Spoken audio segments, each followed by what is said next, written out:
and Robert, at the age of 48, have been trying to have a child for about a year now, but they haven't been able to. We have considered that they may be infertile. What is infertility? Infertility is the state of being unable to have children or produce offspring. Now, how is that possible? It is possible that she has a hormonal imbalance or the fact that her reproductive system does not function correctly. At the age of 17, Georgia was put on birth control and stayed on it for 3 years. But at the age of 18, she contracted chlamydia from her first partner. Fortunately, when she went to her yearly checkup at the doctor's, he caught it in time and gave her antibiotics. However, there is still a possibility that she could be infertile. Scar tissue is fat and takes up space. The chlamydia attacked her reproductive area, and the scarring could block her fallopian tubes. Chlamydia is called by a bacteria called Trichomonas. It affects the human body. Its effects depend on how long you have it and how severe it is. These are some pictures of the chlamydia.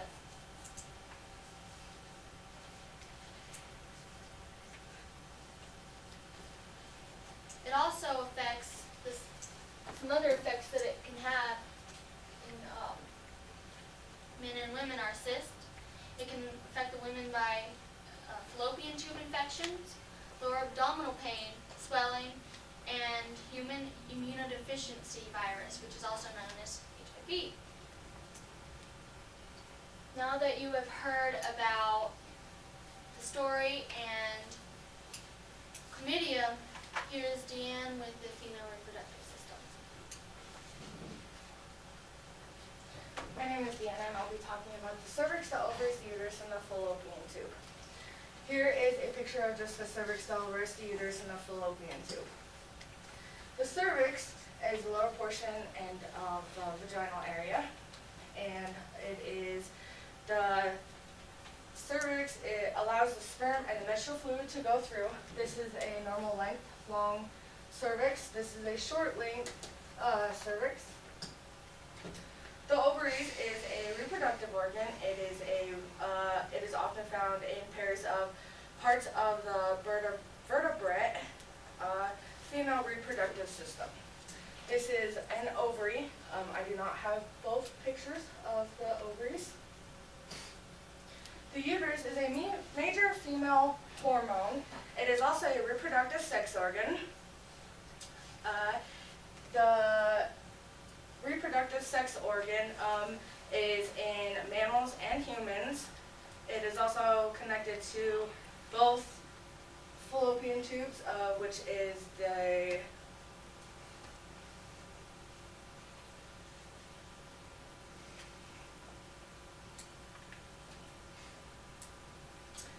this is the uterus and the uterus lining wall where the menstrual fluid can go through and exit the vaginal area. The fallopian tubes is known as the oviduct urine tube. The urine tube are two very fine tubes leading from the ovaries of the female. Infertility is the blocking and scarring of the fallopian tube. This is the fallopian tube where the egg comes through this way and the sperm can meet through this way, but if the sperm and the egg cannot meet, it causes infertility.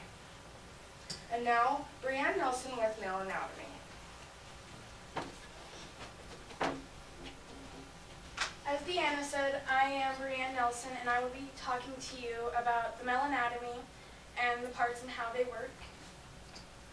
The penis is the main part, and it consists of 3 main parts, such as the root, the body, and the glans penis. The root is connected by the pelvic and the abdominal wall, and the body also consists of 3 spaces of soft tissue.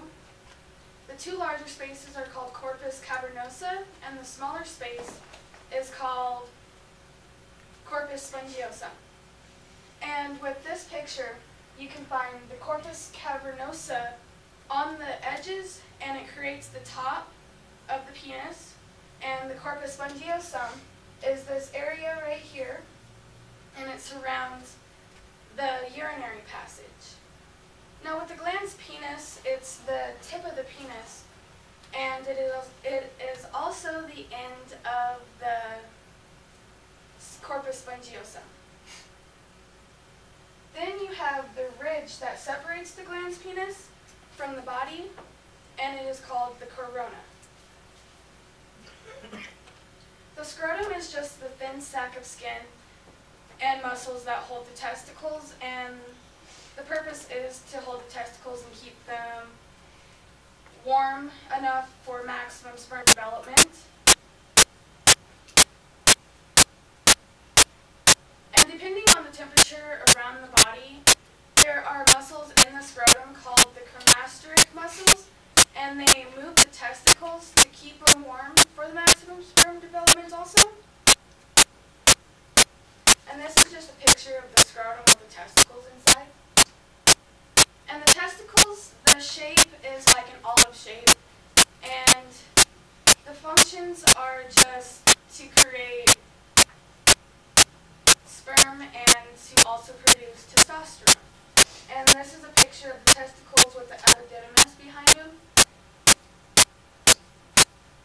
The vas deferens, the purpose of the vas deferens is to move sperm through, and the process of that is when the sperm is created, it goes through the collection area, also known as the epididymis, and it travels through the vas deferens up to the seminal vesicles, also known as the ejaculatory duct. The seminal vesicles, the functions are to create fluid that gives nutrients to the sperm. It also mixes with other fluids to create semen. And when a man is ejaculating, there are muscles surrounding the seminal vesicles that contrast and push out the semen through the tip of the penis. And you can locate the seminal vesicles behind the bladder and the prostate gland. The prostate gland, you can find it under the bladder, and with this picture, it is a view of the prostate gland on the top looking through the bladder.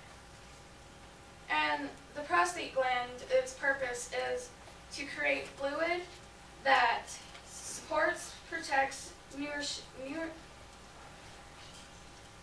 nourishes, and contains the sperm, also known as prostatic fluid.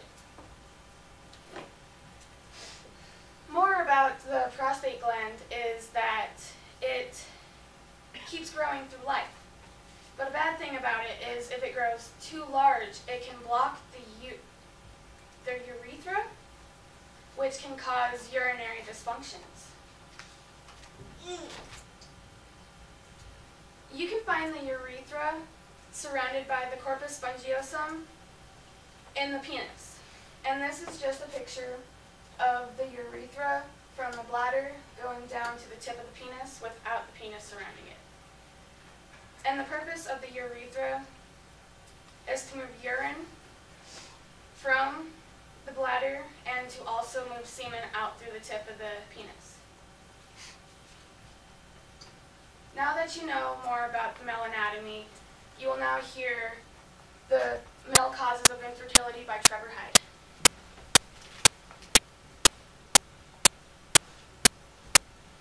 As Brianne said, I'm Trevor Hyde, and I'll be talking to you about the male causes for infertility. These are the top 6. Problems with sperm production or function, problems delivering the sperm, health and lifestyle problems, overexposure to certain elements, damage due to cancer, the treatment of it, and age. First one I'll be talking about is low sperm production. Low sperm production can be also known as low sperm count. It is one of the leading causes for male infertility, right next to age, and it can be set on by insomnia, extremes in heat, and certain drugs for treatments for illnesses. And this is a picture of what normal sperm count should be, and this is what abnormal sperm production can look like. Abnormal sperm delivery is another extremely common reason for male infertility. It may be caused by the ejaculatory glands malfunctioning, or the seminal vesicles being blocked at the end, thus not allowing the semen to come out through the urethra.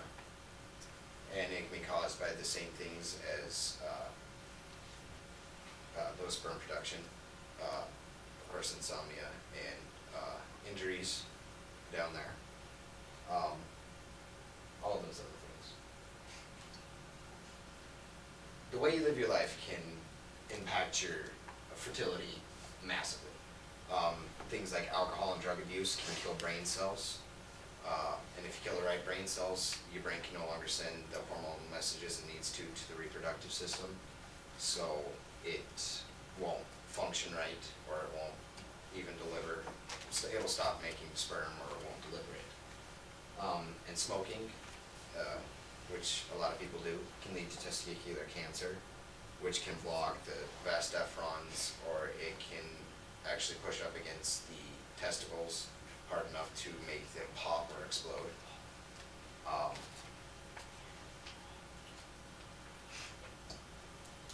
And overexposure to certain elements is a huge one too. Extremes in heat or cold, but only in cases of like hypothermia does this happen. But the change in fluctuation in temperature can actually kill the sperm cells. And then cancer treatment. Cancer treatment is also known as chemotherapy, and it's where the doctors inject you with a special chemical that targets cancer cells to kill the tumor that's in your body. The only problem with that is cancer cells form from white blood cells, and your reproductive system is rich in white blood cells. So not only does it weaken your ability to fight off infections or illnesses, it also makes it to where your body, it weakens your reproductive system enough to where it can no longer function or do what it's supposed to do. And the last one I'll be talking about is age. Of course, this one's a huge one because you can't stop it. Age weakens the body. It makes it to where your body stops producing certain hormones, or it starts overproducing certain hormones. Your extremities start to hurt or malfunction. And an interesting thing that I found is a hormone called testosterone actually starts to decrease in the male body by the age 30. And this hormone also gives us our sex drive, our stamina, our energy, and all that. And up next is Kayla with the top 4 causes to female infertility.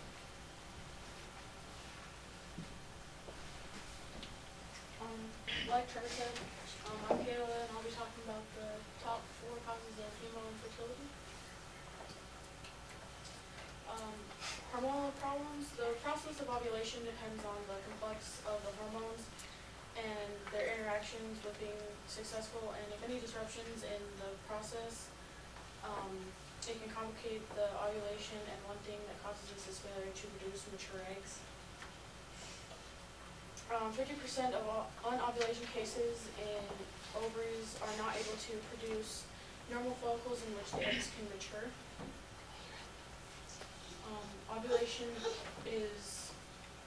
Unovulation is rare. If the eggs are immature, the chances of being fertile are non-existent. Scarred ovaries. Physical damage may result in failure to ovulate. For example, multiple surgeries, ovarian cysts can cause capsules on the ovaries and may become damaged or scarred, so the follicles cannot properly ovulate and do not occur properly. Premature menopause. Some women increase menstruation and begin menopause before the normal age. It's hypothesized that their natural supply of eggs start to decrease. You can see this in women who do extreme exercises and who have a history of low body weight and who have a family history of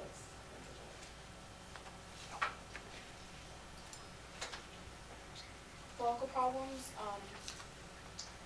UFS stands for unruptured follicle syndrome.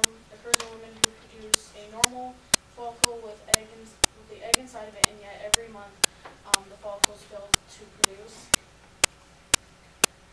And now that I've talked about the four main causes of female infertility, here is Kirsten with the normalities of George and Robert.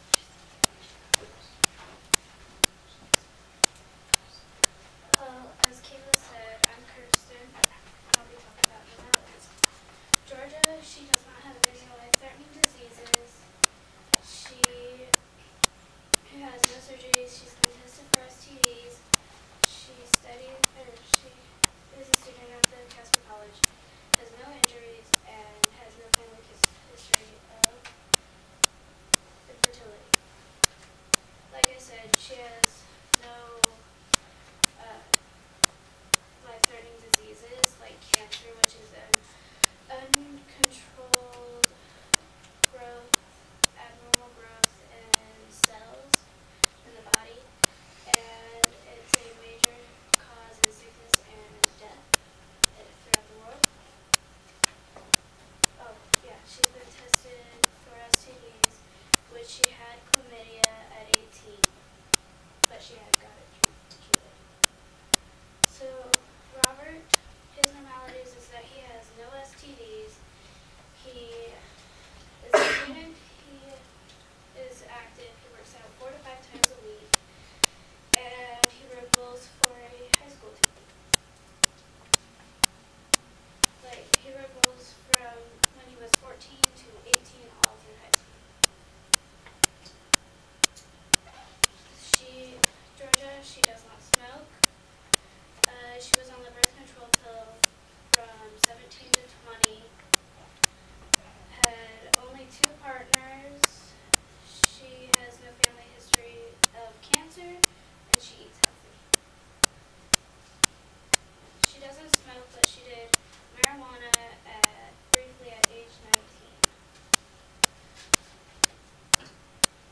Robert, he doesn't use tobacco.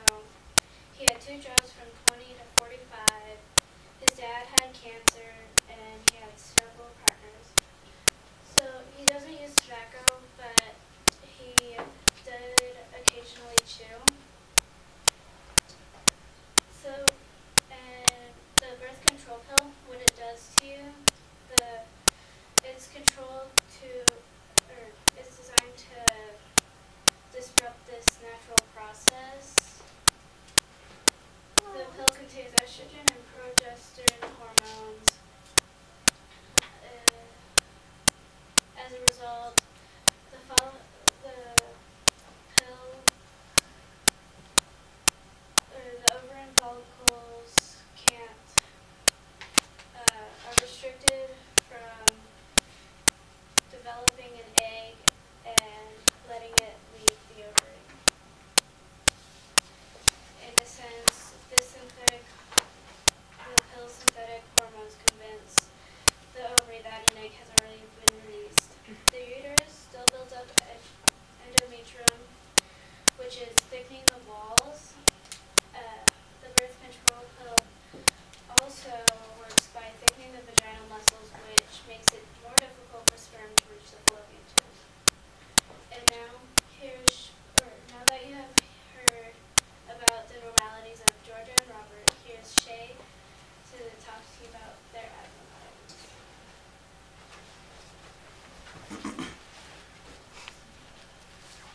Hi, my name is Shay. As Kristen has told you guys, I will be talking about the abnormalities between Georgia and Robert. Georgia had chlamydia, also that was mentioned by Frank and Kirsten. We believe that the chlamydia has caused scarring and blockage of the fallopian tubes to where the egg is not being able to be released or dropped into the uterus, fertilizing fertilization. Robert, at age 14, his normal sperm count is 55 million sperms per milliliter. His mobility is 90% and forward progress is good. Here's a picture of 100 sperms moving towards getting ready to ejaculate. Now that I have told you about the abnormalities between Robert and Georgina, you will be hearing from Ryan Smith about fertilization and surrogacy.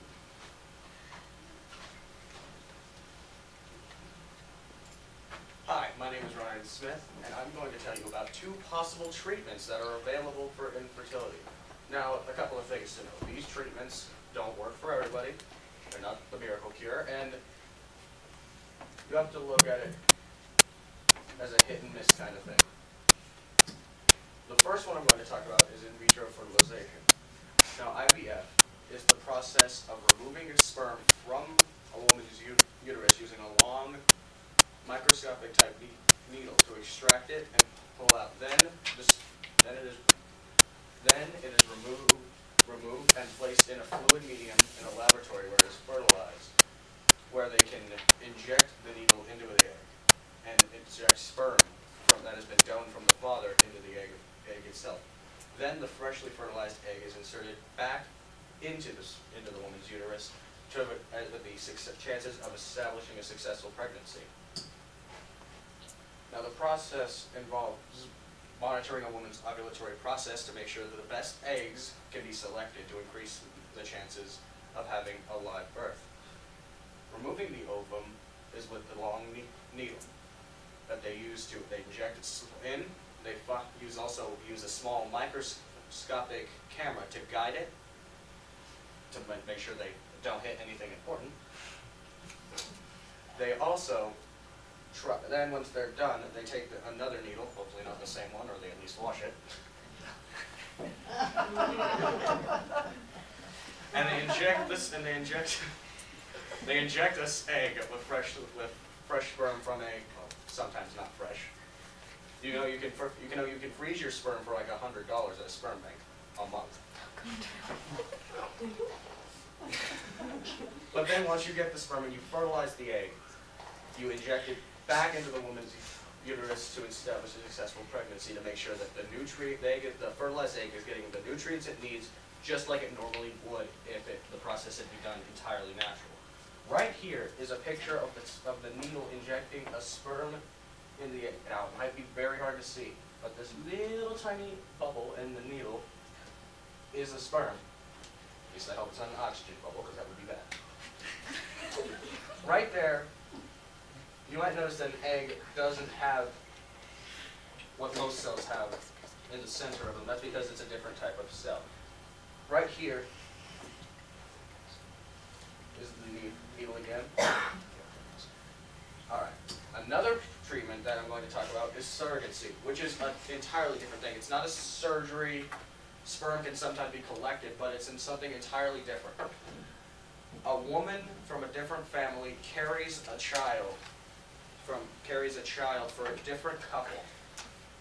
Well, the intended parents can sometimes be genetically related to the child by giving them the woman's sperm, or not genetically related at all and just use the sperm and accept the child as it is done being born.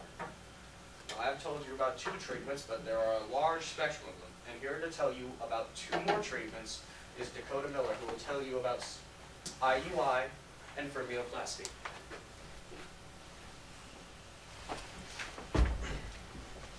Good afternoon, my name is Dakota Miller, and I will be presenting to you, as Ryan has said, other 2 treatments. First treatment I'm going to talk to you about is IUI, intrauterine insemination. First of all, what is IUI?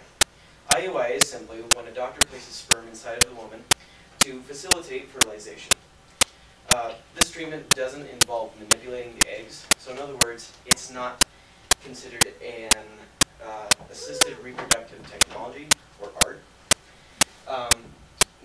is IUI most commonly used? IUI is most commonly used when a couple has not been able to have a child for at least a year or more. It's a very good choice. If you have had unexplained infertility, low sperm count, decreased sperm mobility, requirement of donor sperm, hostile cervical condition, such as cervical mucus that is too thick. An IUI basically just gives the sperm a better head start to get to the eggs. Now, how does IUI work? Well, this procedure is performed when with or without medication. Medication usually being to produce more eggs and better chance for fertilization.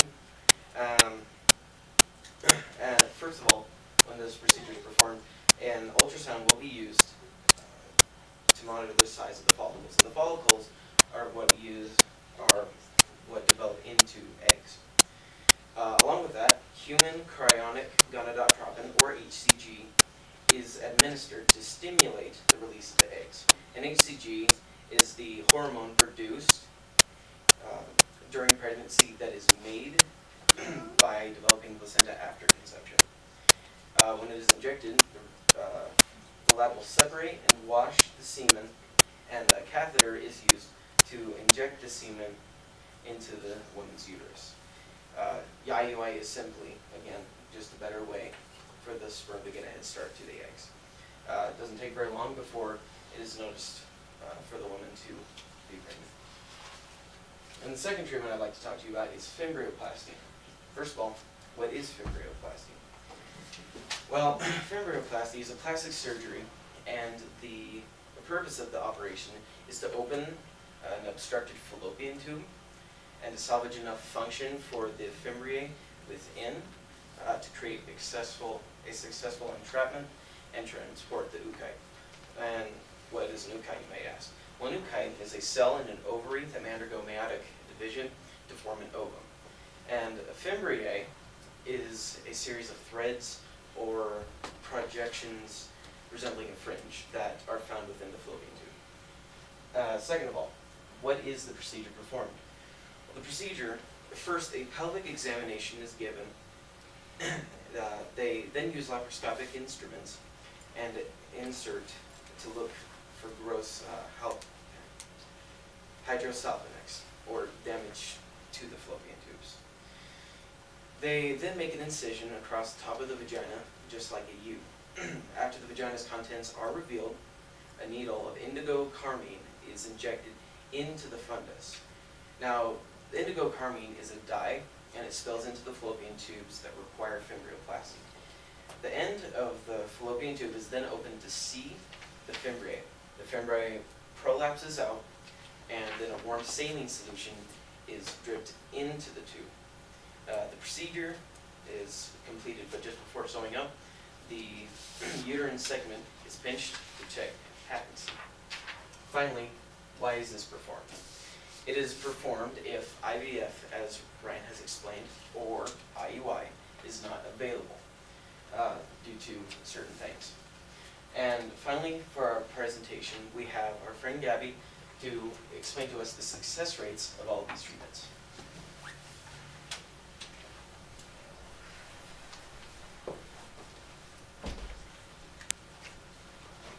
Okay, as Dakota said, I am Gabby, and I'll be talking to you about the success rates of IVF and all the other treatments.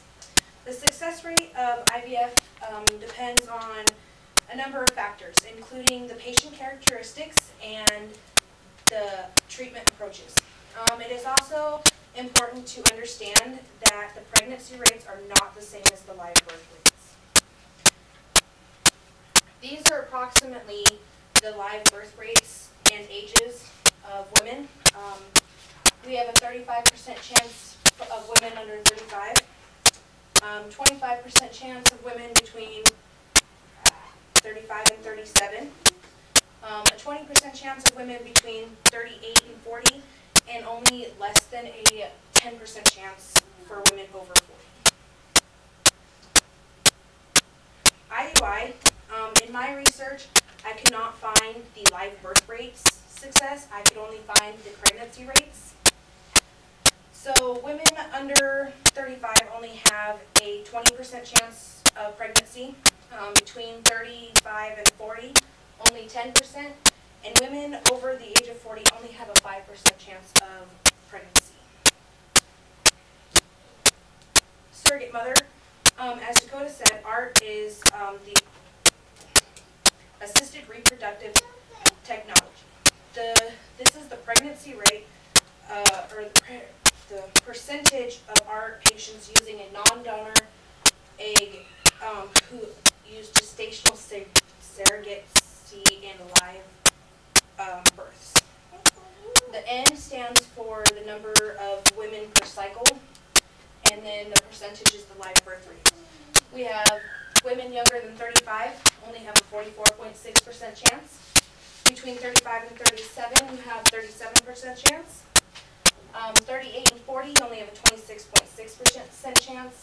41 and 42 only have a 15, and older than 42, you only have a 6.6% chance. And fimbrioplasty, even though we found out what fimbrioplasty is, we could not find the statistics of the live birth rates or pregnancy rates because of the fact that it is a surgery, and what it does is it helps unblock the fallopian tubes, and so the eggs can actually drop. Okay, so now that we have explained all of this, I'm going to ask my fellow classmates to come up here so we can talk about what we have decided for a treatment.